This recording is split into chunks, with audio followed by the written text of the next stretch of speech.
नमस्कार, मैं अनुषा। आप देख रहे हैं देश न्यूज और बहुत बहुत स्वागत है हमारे खास कार्यक्रम प्रेस वार्ता में।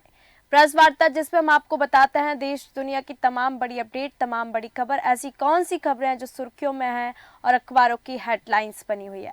हमारे साथ विभिन्न राज्यों से हमारे संवाददाता जुड़ते हैं। हमारे साथ उत्तर प्रदेश से जुड़ चुके हैं ज्ञानेश जी, सुनीता जी हमारे साथ जुड़ चुकी हैं हिमाचल प्रदेश से, अर्चना जी हमारे साथ जुड़ चुकी हैं उत्तराखंड से। आप तीनों का बहुत बहुत स्वागत है हमारे खास कार्यक्रम प्रेस वार्ता में। हम सीधे चलेंगे उत्तराखंड की ओर और उत्तराखंड की अपडेट लेंगे। उत्तराखंड की तमाम बड़ी अपडेट, तमाम बड़ी खबर। ऐसी कौन सी खबरें हैं जो सुर्खियों में और अखबारों में हेडलाइंस बनी है, अर्चना जी हमारे दर्शकों को बताएं। जी, जैसा आपको बता दें, उत्तराखंड विधानसभा सचिवालय ने सत्र की अधिसूचना जारी कर दी है और 5 से 8 फरवरी तक सत्र देहरादून विधानसभा में होगा। और सत्र के समान नागरिकता यूपी और राज्य आंदोलनकारी और उनके आश्रितों को सरकारी सेवाओं में 10% 37 आरक्षण सदन करेगा। जी, इसके अलावा वार्षिक प्रतिवेदन रिपोर्ट में पटल पर रखा जाएगा। विधानसभा का मानसून सत्र 5 से 8 सितंबर तक चला था, जिसके प्रकार के अनुरूप बजट में समेत 14 विधेयक पारित किए गए थे। और वहीं आपको बताते चले, लेकिन राज्य आंदोलनकामी के आरक्षण विधेयक पारित नहीं हुआ था। विधानसभा अध्यक्ष में भी पावर समिति को सौंपा गया मानसून का सत्रावासन नहीं किया गया था। उत्तराखंड की यूसीसी पर सीएम धामी बड़ा बयान जारी किए। विधानसभा सत्र में विधेयक लाकर प्रदेश में लागू करेंगे। जी, वहीं आपको बताते चले, इसी सत्र के आगे बढ़ाया गया है। इसी सत्र को आगे बढ़ाया गया है। आगे बढ़ाते हुए विधानसभा सचिवालय ने सत्र अधिसूचना जारी किया। सभी सदस्यों को सूचना भेजा गया। सत्र के लिए सभी तैयारियां पूरी की गई हैं। आपको बताते चले, सत्र के पहले कार्य मंत्रण में बैठक का सदन संचालित करने के लिए एजेंडा तय कर दिया गया है। जी, जी निशा जी। जी बिल्कुल। हम सीधे चलेंगे हिमाचल प्रदेश की और हमारे साथ सुनीता जी जुड़ी हैं। सुनीता जी, हिमाचल प्रदेश की तमाम अपडेट हमारे दर्शकों को बताएं। जी निशा जी, 1 फरवरी से देना होगा। गीला व सूखा कचरा अलग अलग देना होगा।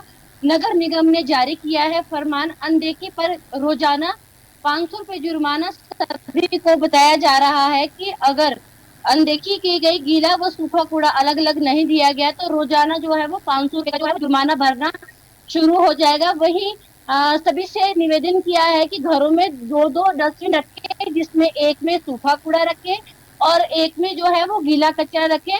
इससे जो शहर है वो स्वच्छ रहेगा। वही जो कूड़ा कचरा उठाने भी आते हैं, उन्हें भी परेशानियों का सामना नहीं करना पड़ेगा। वही जी, निशा जी, बताना चाहूंगी कि शहर चिल्ड्रन पार्क है, वहां पर पुनर्निर्माण होने के बाद जो है खेलने की जगह पर जो है वो मलबे का जो ढेर है वो बहुत ज्यादा लगा हुआ है। बच्चों को खेलने में काफी ज्यादा जो है परेशानियों का सामना करना पड़ता है। जो प्रशासन है वो पूरी तरह से बेखबर नजर आ रहा है। जो डंगों का मलबा है वो वहीं पे ही गिरा हुआ है। उस वजह से जो छोटे छोटे बच्चे जो पार्क में खेलते हैं, उन्हें चोट लगने का जो खतरा है वो बढ़ जाता है। वही शादी, वहां पे लाखों की जो संख्या में जो झूले लगे हैं, लाखों का खर्चा उन पे आया है।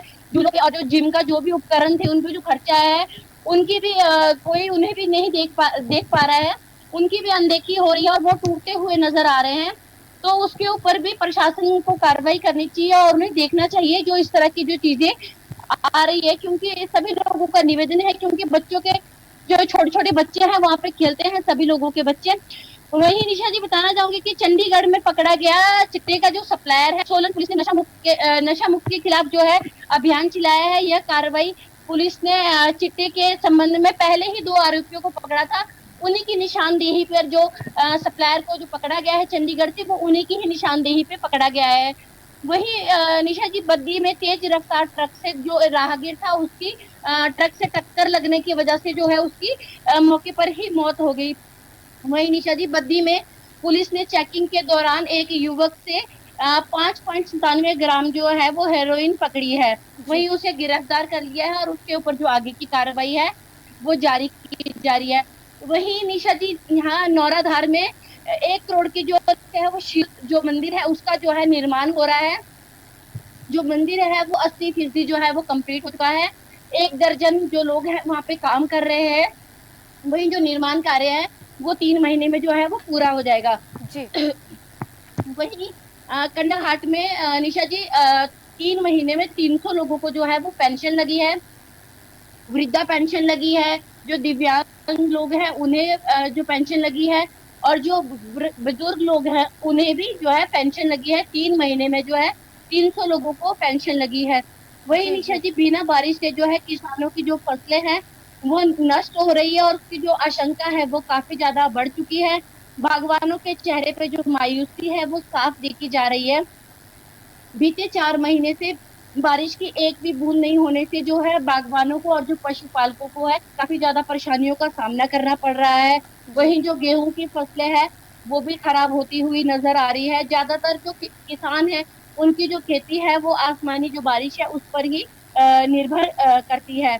वही निशा जी हिमाचल में जो हिमाचल के राष्ट्रीय राज्यसभा में एंट्री करेगी महिला नेता सोनिया गांधी, प्रियंका गांधी, विपिन ठाकुर के साथ जो आशा कुमारी है, जो उनका जो नाम है वो चर्चा में आया हुआ है। जी। जी वहीं निशा जी जो हिमाचल के सीएम है सुखविंदर सिंह सुक्खू है, उन्होंने कहा है कि जो आपदा परिवार जो परिवार है उन्हें उन्होंने 45 जो करोड़ है उनका उसका जो है पैकेज दिया है। जी जी। निशा जी जी। सीधे चलेंगे उत्तर प्रदेश की ओर। ज्ञानेश जी हमारे साथ जुड़े हैं उत्तर प्रदेश से। ज्ञानेश जी, उत्तर प्रदेश की तमाम अपडेट हमारे दर्शकों को बताएं। उत्तर प्रदेश की बात करूंगा ब्यूरोक्रेट्स की कि कल देर रात में लगभग 20 जो आईएएस हैं उनका ट्रांसफर किया गया है और शासन ने जो है उनका ट्रांसफर अलग अलग जिलों में किया गया है। आपको बता दूं इंद्र विक्रम सिंह है जो गाजियाबाद के जिलाधिकारी बनाए गए हैं और वहीं राकेश सिंह को भी कानपुर का डीएम जो है वो पदभार उनको जिम्मेदारी दी गई है। विशाख को अलीगढ़ जिलाधिकारी का जो है नया डीएम बनाया गया। जी संजय कुमार सिंह रामपुर के जिलाधिकारी बनाए गए हैं और जौनपुर डीएम का पदभार जो है रविंद्र मंडल को मिली है जिम्मेदारी। बीके सिंह को जो है वो फर्रुखाबाद जिलाधिकारी है। अमेठी की जो जिलाधिकारी बनाई गई निशा आनंद है। जी। जी जो कि पीलीभीत का नया डीएम पदभार मिला है। आपको बता दूं निशा की चुनाव के आते ही अब जो नए डीएम की जिम्मेदारी मिली है और कहीं कहीं जो जिले के जिम्मेदार अधिकारी थे उनकी शिकायतें आ रही थी। इसी को देखते हुए और चुनाव कहीं ना कहीं चुनाव भी नजदीक है, इसको देखते हुए जो है उत्तर प्रदेश सरकार ने लगभग 20 जो आईएएस अधिकारी हैं उनको नई जिम्मेदारी दी। आपको बता दूं कि जो मुरादाबाद नगर आयुक्त का पदभार है वो दिव्यांशु पटेल को दिया गया है। तो इस तरीके से हम देखें तो जोगिंदर कुमार को जो है वो पीलीभीत का डीएम बनाया गया है और जो बरेली विकास प्राधिकरण के वीसी भी बनाए गए हैं मानिक नंद जी। तो इस तरीके से ब्यूरोक्रेट्स के जो है फेरबदल हुआ है। अब हम बात करेंगे कि आज का जो सीएम योगी आदित्यनाथ का कार्यक्रम है वो आज राष्ट्रपिता महात्मा गांधी की पुण्यतिथि तो सुबह 9:45 पर जीपीओ पार्क है हजरतगंज में मुख्यमंत्री जी की जो है वो प्रतिमा पर पुष्पांजलि अर्पित करेंगे और शाम को 5:40 पर जो है शहीद स्मारक जाएंगे मुख्यमंत्री योगी आदित्यनाथ। शहीद दिवस पर जो है आयोजित श्रद्धांजलि कार्यक्रम में भी भाग लेंगे योगी आदित्यनाथ। आपको हम बताएंगे निशा की जो है वाराणसी जो बनारस है वहां पे ज्ञानवापी केस में एक और याचिका दाखिल की और हिंदू पक्ष ने ब्याज जीतने तहखाने में पूजा की मांग की इजाजत की है। मामले में आज जिला जज की अदालत में होगी सुनवाई और जिला जज की अदालत में दिया गया था ये प्रार्थना पत्र कि ब्याज जी के तहखाने को प्रशासन ने कब्जे में लिया है और सोमनाथ जो है व्यास का परिवार वो 1993 में वहां पूजा पाठ किया करता था। एएसआई सर्वे की कार्रवाई में तहखाने की जो है वो साफ सफाई की बात हुई है। अब हम बात करेंगे निशा की जो है उत्तर प्रदेश में लगातार जहां जो मंत्री हैं ऊर्जा मंत्री हैं AK शर्मा वो लगातार अपने विवाद का उल्लंघन किया करते हैं। लेकिन वहीं पर बता दूं कि एक मामला था बरेली में जो बरेली में जिसको 5,000 रुपए की घूस लेते हुए 2 आरोपी गिरफ्तार हुए थे उसमें एक नया मोड़ आया। उसमें ये बताया गया है कि जो उपकेंद्र में तैनात जेई सूरजलाल गुप्ता है और संविदा कर्मचारी को एंटी करप्शन रिश्वत लेते हुए गिरफ्तार किया था। इस मामले से संबंधित अब एक ऑडियो रिकॉर्डिंग भी सामने आई है और यह रिकॉर्डिंग जेई और एसडीओ की बातचीत की है। इस मामले में एसडीओ पर भी गाज गिर सकती है, इसकी संभावना की जा रही है अगर अधिकारियों ने वो। अब वो बता दूं कि बरेली में लगभग 26 छात्रों को 12:55 पर जेई सूरजलाल गुप्ता और एसडीओ जो रात जगत है उनके बीच में कौन सी टिकट की बातचीत का जो है रिकॉर्डिंग वायरल हो रही है। इसमें रुपयों की बातचीत को लेकर बात हो रही है और जी साहब एसडीओ साहब से पूछते हैं कि साहब 25,000 बोलो सर।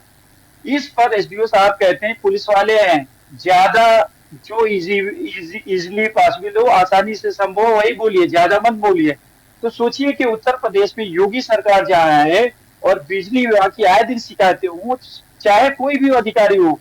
यहाँ पे बता दूं कि आशीष गोयल एमडीए लगातार अधिकारियों को सचेत करते हैं, मुख्यमंत्री आदित्य योगीनाथ सचेत करते हैं, लेकिन जेई और एसडीओ इतनी शिकायतें होने के बावजूद अब सोचिए आप बरेली की यह रिकॉर्डिंग बयां कर रही है कि बिजली विभाग में भ्रष्टाचार की जो जड़ें हैं वो कितनी गहरी हैं।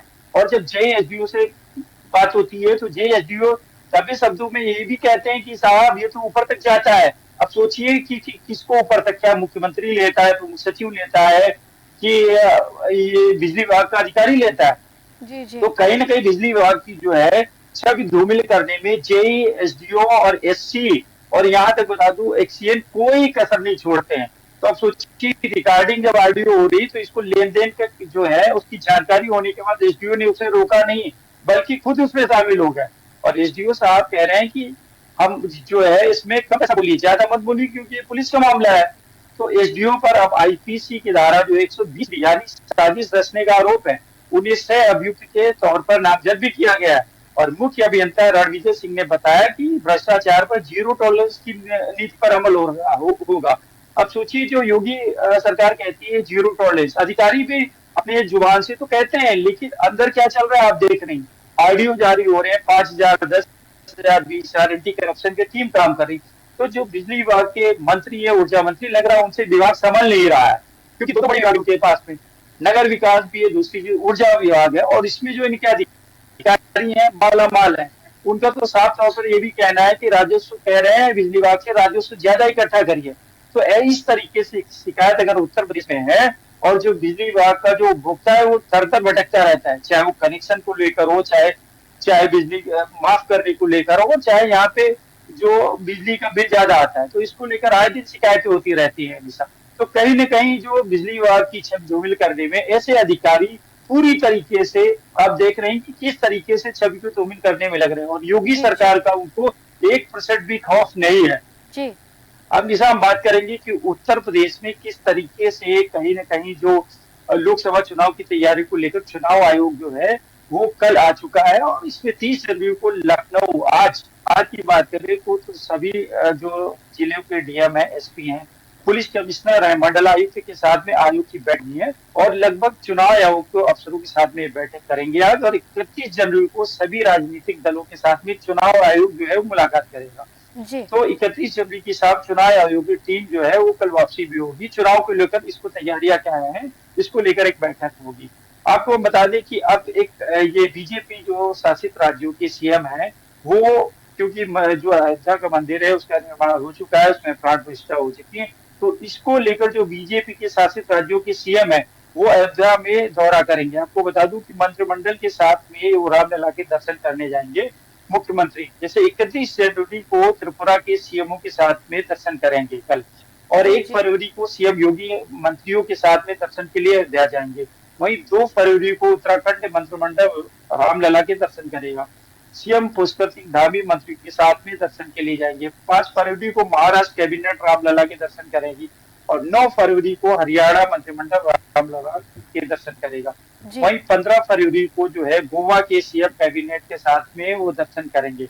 अब हम बात करेंगे निशा की, जो लखनऊ में यूपी विधानमंडल का 2 फरवरी से शुरू होना है सत्र, उसको लेकर विधानसभा और विधान परिषद सत्र का शुरू होना है लगभग 2 फरवरी से। तो सुबह 11 बजे से विधानमंडल शुरू होगा और ये लगभग 6 फरवरी को सरकार बजट पेश कर सकती है इसके लिए। तो राज्यपाल जो आनंदीबेन पटेल ने एक अधिसूचना जारी की है और इश्यू को लेकर जो है तैयारी की जा रही है। अब हम बात करेंगे कि शंकराचार्य जो है वो अभी मुक्तेश्वरानंद ने ज्ञानवापी जाने से, ये वाराणसी गए हुए थे और इनको वहां जाने से पुलिस ने रोका। अब मुक्तेश्वरानंद को मठ में ही किया गया नजरबंद, उनको बंद कर दिया गया और उनको वहां तक जाने भी नहीं दिया गया। मठ को चारों तरफ से पुलिस ने घेर लिया था, ज्ञानव्यापी की परिक्रमा करने के लिए जा रहे थे। तो अभी मुक्तेश्वरानंद जो जो आए दिन बयान दे रहे थे अयोध्या के लेकर कि क्या माँ क्या करने जाएंगे, क्या ताली पीटने जाएंगे, अब वो वाराणसी पहुंचे थे, तो इसी को लेकर उनको पुलिस ने नजरबंद कर दिया है। आपको जी बताऊं जी कि सोनारपुरा स्थित जो विद्या मठ में ज्ञानव्यापी जा रहे थे ये शंकराचार्य, मठ के बाहर भारी संख्या में पुलिस फोर्स तैनात थी। पुलिस ने धारा 144 लगे होने का हवाला दिया, इसकी वजह से जो है इनको रोका गया। अब आपको बता दूं कि सपा अध्यक्ष जो है अखिलेश यादव, जो राष्ट्रीय अध्यक्ष हैं, उन्होंने कोरोना वायरस जो वॉरियर्स है, जो सपा अखिलेश यादव ने एक्स पर किया लिखा है, उन्होंने कहा कोविड में इन्होंने लोगों की जीवन दान दिया है, तो अपनी जान की परवाह किए बिना कर्मचारियों की मांग जो है सरकार अनसुनी कर रही है, और अखिलेश बीजेपी सरकार से कह रही कि इनकी मांग को तत्काल पूरा करें। आपको बताऊं कि एनएचएम में समायोजन की मांग कर रहे हैं ये कोरोना वायरस, तो इसको लेकर कहीं ना कहीं अखिलेश यादव ने बीजेपी पे निशाना साधा है कि लोगों की मदद की जाए। और एक वीडियो वायरल हो रहा है रोड का, जिसपे जो युवक है वो रोड की गुणवत्ता चेक कर रहा है, तो उसको अखिलेश यादव ने इस पे ट्वीट किया है और कहा है कि देखिए जो उत्तर प्रदेश की सड़कें हैं उस पे किस तरीके से बनाई जा रही हैं। तो कहीं ना कहीं बीजेपी सरकार को ये कहा गया है कि गुणवत्ता की जांच करें और इस पर जो अधिकारी संलिप्त है उस पर कार्रवाई की जाए। अब हम बात करेंगे दिल्ली के निशा की, जो राहुल गांधी है, कांग्रेस के राहुल गांधी, उन्होंने भी एक एक्स पर पोस्ट किया है कि यूजीसी के नए जो ड्राफ्ट में आरक्षण खत्म करने की साजिश हो रही है। उच्च शिक्षा संस्थानों में आरक्षण उसमें भी खत्म होने की साजिश की जा रही है, भारतीय जनता पार्टी कर रही है। और आज 45 केंद्रीय विश्वविद्यालयों में 3000 पद रिक्त हैं, वो खाली हैं। उनका कहना है कि 7.1% दलित और 1.6% आदिवासी और 4.5% पिछड़े वर्ग के प्रोफेसर हैं। लेकिन बीजेपी आरएसएस अब वंचित वर्ग के इसी की नौकरियां जो है छीनना चाहती है। तो इस तरीके से उन्होंने जो है वो जो बीजेपी पर आरोप लगाया। इसे हम बात करेंगे कि उत्तर प्रदेश में मौसम विभाग को लेकर कि उत्तर की ठंड है, वही आज भी कहीं ना कहीं धूप देखने को मिल रही है। और जो सोमवार को है उसका आसमान बादलों में कहीं ना कहीं ढका रहा है, जी जी इसमें सूरज जो है छिप भी गया था, दिख नहीं रहा था। आपको बता दूं कि लगभग 6 डिग्री सेल्सियस की गिरावट आई थी, और उत्तर प्रदेश वासी जो है सोमवार की सुबह काफी सर्द में उठे, लेकिन जनवरी की सर्दियों को लेकर कुछ सामान्य नहीं था। तो भारतीय मौसम विज्ञान के आईएमडी ने कुछ क्षेत्रों में हल्के से मध्यम कोहरे के साथ आसमान साफ रहने की भविष्यवाणी की, और जी इसमें जी न्यूनतम तापमान 60 डिग्री सेल्सियस तक रहने की उम्मीद है जी कि 22 तक पहुंच जाएगा। दोपहर में धूप भी निकल सकती है। ये आंचलिक विज्ञान नगरी लखनऊ के जो वरिष्ठ मौसम वैज्ञानिक डॉक्टर अतुल कुमार सिंह ने कहा है। जी जी फिर से चलेंगे हिमाचल प्रदेश की ओर। सुनीता जी, हिमाचल प्रदेश की और कोई जानकारी और कोई अपडेट जो आप हमारे दर्शकों को देना चाहें? जी निशा जी, मौसम के बारे में बात करते हैं। मौसम जो है हिमाचल का 5 दिनों तक बारिश व बर्फबारी का जो है वो पूर्व अनुमान लगाया जा रहा है। 5 जिलों में भारी बारिश व बर्फबारी का अलर्ट भी किया गया है। वहीं जो मैदानी इलाके हैं वहाँ पे कोहरे का जो प्रकोप है वो लगातार जारी है। जब तक बारिश व बर्फबारी नहीं होती तो लोगों को इसी तरह से जो है वो परेशानियों का सामना करना पड़ सकता है। वही ठंड से जो है लोगों को काफी ज्यादा परेशानियां भी हो रही है। वही निशा जी, यहाँ पे फिल्म की शूटिंग के दौरान नाना पाटेकर शिमला पहुंचे हुए थे, तो उन्होंने कहा है कि शिमला में मतलब बर्फबारी ना होने से वो काफी ज्यादा निराश है। तो वो इसी उम्मीद के साथ भी आए थे कि बारिश व बर्फबारी उन्हें देखने के लिए मिलेगी। वही निशा जी, डॉक्टरों के लिए खुशखबरी है। जल्द ही डॉक्टरों को एनपीए जो है वो जारी करने की जो है तैयारी की जा रही है। वो स्वास्थ्य विभाग ने जो कसरत जो है वो शुरू कर दी है स्वास्थ्य विभाग ने। वही निशा जी, हिमाचल के धौरीधार चिलोल सड़क का जो निर्माण कार्य है वो शुरू हो चुका है। 20 सालों से जो काम है वो लटका हुआ था, और काफी ज्यादा लोग खुश हैं क्योंकि 20 सालों से जो है वो काम लटका हुआ था। तो इस मौके पर जो है वो स्थानीय लोगों ने जो है वो जश्न के रूप में उसे मनाया। वही निशा जी, जो हिमाचल सरकार है वो भ्रष्टाचार के खिलाफ जो है वो नया कानून लाएगी, और जल्द ही उसके बारे में सभी लोगों तक उसके बारे में बताएगी कि जो भ्रष्टाचार है उसके ऊपर क्या क्या कानून जो है वो लागू हो सकते हैं और किस तरह से, ताकि जो है भ्रष्टाचार जो है वो कम हो सके। जी जी सीधे चलेंगे उत्तराखंड की ओर। अर्चना जी, उत्तराखंड से और कोई अपडेट और कोई जानकारी, ऐसी कौन सी खबरें जो सोशल मीडिया में ट्रेंड कर रही है, हमारे दर्शकों को बताएं। जी, जैसा कि पहले तो आपको बताना चाहूंगी, 27 फरवरी को सुबह 9 बजे 9 बजे से शाम 4 बजे तक विधानसभा में मतदान होगा और शाम 5 बजे से मतगणना होगी। जी।